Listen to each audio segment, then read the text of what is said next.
설날 연휴 즐겁게 보내셨습니까? 이번 설날은 강추위 또 눈이 많이 내려서 활동하기가 어려웠습니다. 며칠 동안 연휴에 뭘 하셨습니까?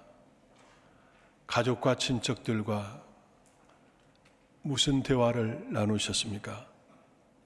희망을 이야기하며 희망을 노래하며 새로운 마음의 다짐을 해보셨습니까? 어제는 역사이며 오늘은 선물이고 내일은 미지의 세계입니다. 우리는 지난 날을 감사하고 오늘의 최선을 다하되 미지의 세계인 내일을 우리가 가야 하는데 어떻게 갈 것입니까? 우리는 새로운 꿈과 비전과 목표를 가지고 가야 합니다. 작금의 현실은 꿈이 무너졌습니다. 많은 사람들이 꿈을 잃어버렸습니다. 불신자와 그리스도인의 차이가 무엇입니까? 소망입니다. 불신자들은 오늘의 현실을 불평하고 원망합니다. 그리고 세상에서 평안하게 안주하기를 소망합니다. 그러나 그리스도인들은 그러지 않습니다. 오늘의 현실의 상황이 어떠하든지 우리는 감사하며 내일의 꿈과 비전을 가지고 소망을 가지고 하나님 나라를 향해서 가는 순례자의 삶을 사는 것입니다. 하나님께서 사랑하는 자들의 꿈과 비전을 주십니다. 그리고 그 꿈과 비전을 감당할 수 있는 직분과 사명도 주십니다. 우리는 그 비전을 통해서 하나님의 일에 가심을 우리는 느낄 수 있습니다. 역사 위대한 인물은 부정적 환경을 긍정적으로 반응하며 살았던 사람들입니다. 프랭클린, 루스벨트, 처칠, 헬렌 켈러, 간디, 테레사 슈바이처, 루터킹, 오바마 등 세계적으로 위대한 지도자 300명을 조사를 했습니다. 그랬더니 300명 가운데 25%가 심각한 장애도 있었습니다. 50%는 그들이 유아 시절 모두 다 빈곤한 가정에서 성장했습니다. 그러나 이 300명의 가장 위대한 공통점 하나가 발견되어졌습니다. 그건 뭐냐? 어떠한 상황과 현실에서도 긍정적 반응을 보이며 최선을 다했다고 하는 것입니다. 이것이 위대한 인물이 되게 한 것입니다. 오바마 아저씨의 꿈이라고 하는 책이 있습니다. 오바마 대통령의 이야기입니다. 버락 오바마는 1961년 하와이에서 출생합니다. 아버지는 케냐인 흑인이었고 어머니는 백인이었습니다. 오바마가 어린 시절 아버지는 케냐로 가버렸습니다. 그는 하와이에서 할머니 아래서 성장합니다. 학교에서 따돌림과 혼혈아로 정체성이 혼란스러웠습니다. 또한 흑인이라고 하는 인종차별은 깊었습니다. 그래서 그는 흑인으로 인종차별 속에서 깊은 차별을 겪기도 했습니다. 그러나 그에게 꿈이 있었습니다. 내가 최초의 흑인으로 대통령이 되겠다. 그래서 인종차별, 또 이러한 가난한 사람들의 괴로움과 고난, 이것을 나는 해결하겠다고 하는 것입니다. 오바마가 대통령이 되기까지 그는 불가능한 상황에서 꿈을 이루는 7가지 비결을 꿈의 힘이라고 하는 책에서 이렇게 말합니다. 첫째, 자신의 한계를 극복하라는 마음을 갖자. 긍정적인 생활을 하자. 계획을 반드시 실천하자. 남을 먼저 생각하자. 기회를 잡기 위해서 준비하자. 모래될 교사를 모시자. 목표를 향한 도전 정신을 갖자고 하였습니다. 이 7가지의 결심이 오바마를 대통령으로 만들었다고 하는 이야기입니다. 여호와께서 오늘 우리에게 주신 창세기 37장 말씀에서 요셉을 통해서 이러한 일을 다시 한번 깨닫게 하는 것입니다. 하나님께서 요셉에게 꿈을 주셨고 요셉은 꿈꾸는 자였습니다. 요셉은 어린 시절 야곱의 11형제 중 막내였습니다. 먼 훗날 어머니가 요셉의 동생 베냐민을 낳고 산고를 이기지 못하고 죽었습니다. 야곱은 자기가 사랑하는 여인 라헬을 통해서 얻는 요셉을 지극히 사랑했습니다. 특별하게 사랑했습니다. 11 형제들 가운데 요셉에게만 채속옷을 입혀 주었습니다. 아버지의 특별한 사랑을 시기하고 질투하는 형제들이 요셉을 미워하였습니다. 그리고 요셉을 박해한 것입니다. 그러한 요셉에겐 꿈이 주어졌습니다. 어느 날 추수를 하는데 요셉의 단이 세워졌는데 11 형제의 추수의 단들이 다 주변에 둘러서서 요셉의 단을 향하여 절을 하는 것입니다. 요셉의 11 형제들 가운데 으뜸이 되어질 것이라고 하는 예시였습니다. 그 다음에 하나님께서 요셉에게 또 한 번의 꿈을 주셨습니다. 하늘의 해와 달, 별, 암별이 모두 다 요셉에게 절하는 꿈이었습니다. 우주 만물도 요셉에게 모두 다 경배한다고 하는 것입니다. 요셉은 이 꿈을 가졌습니다. 그때부터 요셉을 가리켜서 꿈꾸는 사람이라고 하였습니다. 요셉은 꿈에 대한 소망을 가지고 숱한 고난과 시련을 잘 극복했습니다. 하나님은 하나님의 택한 사람들에게 꿈과 비전을 주십니다. 그리고 그 꿈과 비전을 향해서 달려갈 수 있는 힘도 주시고, 그리고 그 꿈과 비전을 이루게 하시는 겁니다. 믿음의 조상 아브라함이 조카 롯이 아브라함과 결별을 하게 되었습니다. 아브라함과 사라는 나이가 많았습니다. 자녀가 없었습니다. 조카 롯을 아들처럼 생각하고 양육을 하였습니다. 하나님의 은혜 가운데 아브라함과 롯이 큰 부자가 되었습니다. 이때 롯의 종들이 롯과 더불어서 가축을 데리고 이제 아브라함을 떠났습니다. 이때 아브라함이 얼마나 마음이 허전했는지 모릅니다. 그때 하나님께서 아브라함에게 찾아오셔서 말씀합니다. 아브라함아, 너는 눈을 들어 동서남북을 바라보아라. 내가 보이는 땅을 너와 내 자손에게 주리라고 하였습니다. 아브라함에게 소망을 주는 겁니다. 또 하나님께서 아브라함에 말씀하시기를 너의 후손의 장차 땅의 티끌처럼 많게 하리라고 하는 것입니다. 너의 후손을 창대케 하겠다고 하는 것입니다. 아브라함은 그 소망의 꿈을 가지고 살았습니다. 마침내 그는 아브라함으로 열국의 아비가 되어졌고 믿음의 조상 복의 근원이 되었습니다. 야곱은 어떻습니까? 형 예수의 낯을 피하여서 어머니의 고향 밧단 아람으로 도망을 쳤습니다. 한 번도 가보지 않는 미지의 세계를 향해서 가는 것입니다.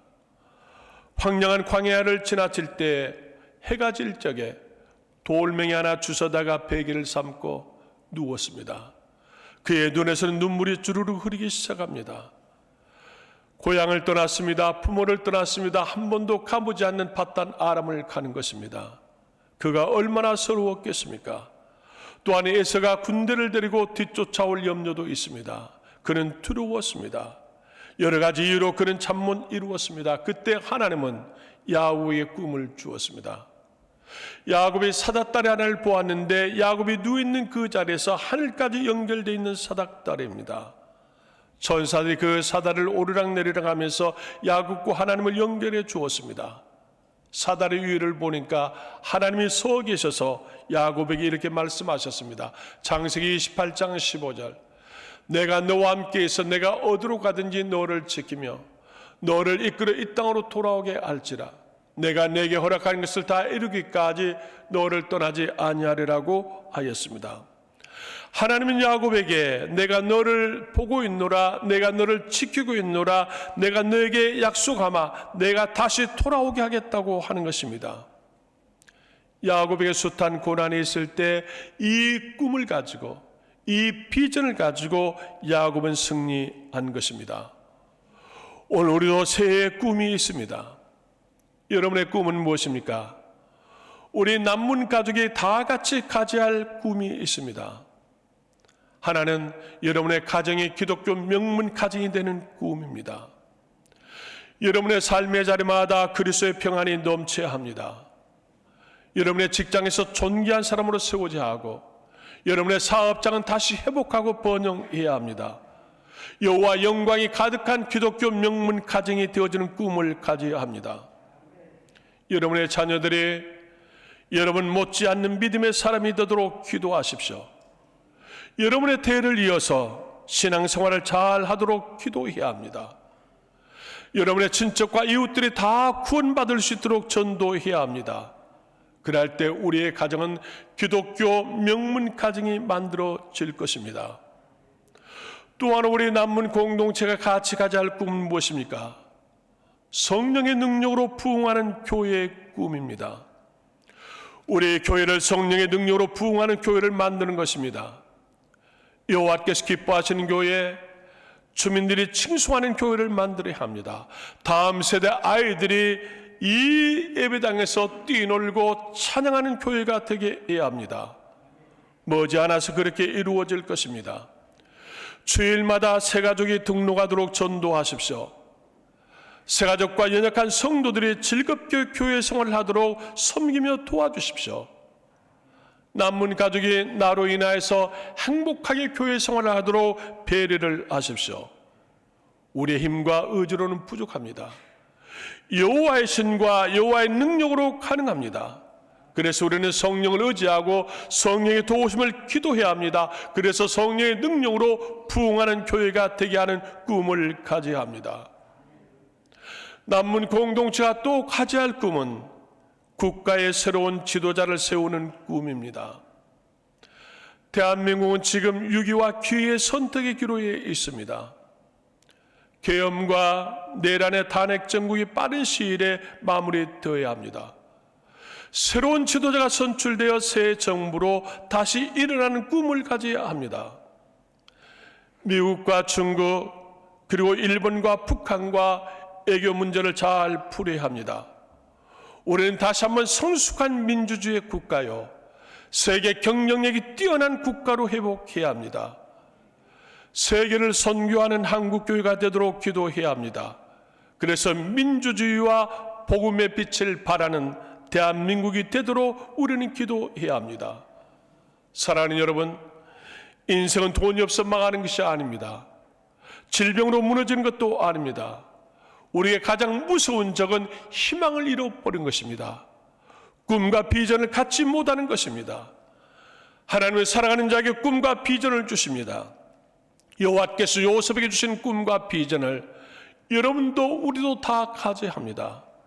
하나님께서 꿈과 비전을 여러분에게 주시기를 축복합니다.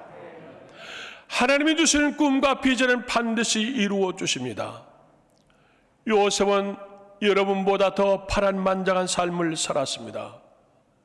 요셉의 삶이 어떠했습니까? 형제들의 미움으로 애굽의 종으로 팔려가서 종살을 하였습니다. 얼마나 큰 시련입니까? 또한 애굽의 종살에서 그는 성실하게 일을 했습니다. 최선을 다했습니다. 보드발의 주인의 신임을 얻어서 보드발은 요셉에게 가정의 모든 일을 맡겨주기도 했습니다. 그러한 요셉은 또한 거기에서 억울한 누명을 쓰고 감옥에 갇히게 되었습니다. 요셉이 당한 그 고난은 이루 말할 수가 없습니다. 그러나 그 모든 고난과 시련 가운데서 그 모든 것들이 전화 위복이 되게 하셨습니다. 요셉은 감옥에서도 불평하거나 원망하지 않았습니다. 요셉은 감옥에서도 최선을 다했습니다. 성실했습니다. 간수장은 요셉을 신임하고 옥중의 일들을 맡겨주었습니다. 어느 날 애굽왕 바로의 술 맡은 관원장과 떡 굽는 관원용 두 사람이 감옥에 들어오게 됐습니다. 그런데 그들이 어느 날 얼굴에 수심이 가득했습니다. 요셉이 물었습니다. 그들이 말하기를 우리가 꿈을 꾸었는데 그 꿈을 알지 못하노라 하는 것입니다. 요셉이 말하기를 그 꿈의 해석은 하나님께 있습니다. 말씀해 보시지요. 그리고 요셉이 기도하는 마음으로 그 꿈을 해석해 주었습니다. 요셉의 해석대로 떡 굽는 관원장은 죽었고 술 맡은 관원장은 석방이 되어졌습니다. 요셉은 부탁했습니다. 내가 여기에 있어야 할 사람이 아닙니다. 나는 이스라엘로 가야 합니다. 그 술 맡은 관원장은 석방되어지면서 약속을 했습니다. 그러나 그는 2년 동안 요셉을 잊어버리고 말았습니다. 요셉은 그 감옥 안에서 얼마나 괴로운 삶을 살았겠습니까? 그러나 하나님께서 그 모든 과정을 통해서 일을 하시는 것입니다. 애굽의 바로왕의 꿈을 똑같은 꿈을 2번 꾸었습니다. 알지 못합니다. 바로왕이 애굽에 있는 모든 박사와 술객들 모아놓고 자기 꿈을 해석해라고 하는 것입니다. 아무도 바로왕의 꿈을 알지 못했습니다. 이때 이 신하가 지난날 2년 전에 자기의 꿈을 해석해 줬던 요셉을 기억합니다. 그러고 나서 그 요셉을 옥에서 불러냈습니다. 요셉이 바로왕 앞에 왔습니다. 그러고 나서 바로의 왕의 꿈을 해석해 주었습니다. 바로의 느낌이 이는 여호와의 신으로 감동된 지혜로운 하나님의 사람이라고 하는 것을 깨닫게 되었고, 그 요셉을 국무총리로 세웠습니다. 그 요셉으로 말미암아서 애굽에 7년 흉년을 넘게 되었고 애굽과 이스라엘을 구원하게 하였습니다. 요셉의 순간순간의 삶을 보면은 고난의 연속이었습니다. 한 단면 한 단면을 끌어서 보면은 요셉의 미래는 불확실했습니다. 그러나 하나님은 요셉의 꿈과 비전을 마침내 다 이루어 주었습니다. 오늘 또 하나님께서 우리에게 주신 꿈들, 우리에게 주신 직분과 사명들, 순간순간 불확실하고 미래가 보이지 않는다 하지만 우리가 주님을 사랑하는 모든 것이 합력해서 하나님이 반드시 이루어 주시리라 믿습니다. 요셉은 많은 환난 가운데서도 꿈을 포기하지 않았습니다. 요셉의 형제들의 미움으로 노예가 되어졌습니다. 세상에 이런 운명이 어디에 있겠습니까? 요셉은 모든 것들을 포기할 수도 있습니다. 그러나 요셉은 최선을 다했습니다. 보디발의 집에서 노예 생활을 최선을 다했습니다. 그는 다시 힘을 얻었습니다. 그러나 또 억울한 누명을 쓰고 감옥에 갇히게 되었습니다. 요셉은 이제 모든 것들을 다 그만두고 싶었을지도 모릅니다. 그러나 요셉은 거기에서도 소망을 버리지 않았습니다. 꿈을 가지고 소망을 가지고 낙심하지 않았습니다. 철학자 키에르 코크는 이렇게 말합니다. 절망은 죽음에 이르는 병이라고 하였습니다. 희망은 우리를 살게 하는 에너지라고 하는 것입니다. 그러므로 우리는 어떠한 일들, 어떠한 상황에서도 꿈과 희망을 포기해서는 안 됩니다. 인생에는 문제와 걸림돌이 있습니다. 여러분의 문제는 무엇이며 여러분의 걸림돌은 무엇입니까? 그러나 그 문제와 걸림돌들이 내가 강을 건널 수 있는 디딤돌이 되어질 수도 있다고 하는 것입니다. 문제의 장벽들을 뛰어넘을 수 있는 것입니다. 하나님은 사랑하는 자들에게 반드시 피할 길을 주시고 그 시험도 이길 수 있게 하시는 것입니다. 여러분의 삶이 웅덩이에 빠져 있습니까? 요셉은 형들에게 웅덩이에 던져졌습니다. 여러분은 하루하루에 사는 것이 지겹고 힘듭니까? 요셉의 감옥 생활을 생각해 보십시오. 얼마나 괴로웠겠습니까? 여러분이 억울한 일을 만났습니까? 요셉은 억울한 일을 만나서 감옥에 갇히기도 했습니다. 그러나 요셉은 결코 그 꿈을 포기하지 않았습니다. 마침내 그 꿈과 비전대로 응답되어졌습니다. 미국의 살림왕 김슨의 실화입니다. 김슨은 고아원에서 자라 자수성가에서 미국의 살림왕이 되어졌고 미국의 거부가 되었습니다. 그 김슨이 미국의 거부가 되어지는 순간 그 김슨과 같이 고아원에서 자랐던 친구가 찾아왔습니다. 나와 똑같이 고아원에서 자라고 살아왔는데 자네는 미국의 갑부가 되어졌고 나는 지금도 하루 세끼 먹기가 어렵게 살고 있네. 나를 좀 도와주게나 하는 것입니다. 이때 김씨는 친구에게 이렇게 말했습니다. 내가 자네를 도와줄 수 있는 방법을 말하겠네. 내가 말하는 대로 몇 년만 그대로 행하면 자네는 나와 같이 부자가 될 걸세. 그러나 내가 말하는 대로 행하여서도 부자가 되지 못한다면 내 재산의 절반을 나누어 주겠노라고 약속을 했습니다. 그러면서 3가지의 약속을 하는 것입니다. 김씨는 친구에게 3가지를 말했습니다. 첫째, 하나님을 잘 섬겨라. 주일날은 하나님의 성전에 가서 예배를 드리고 11조를 반드시 드려라. 둘째, 주 안에서 최선을 다하라. 모든 일에 성실하고 모든 일에 정직하게 행하라.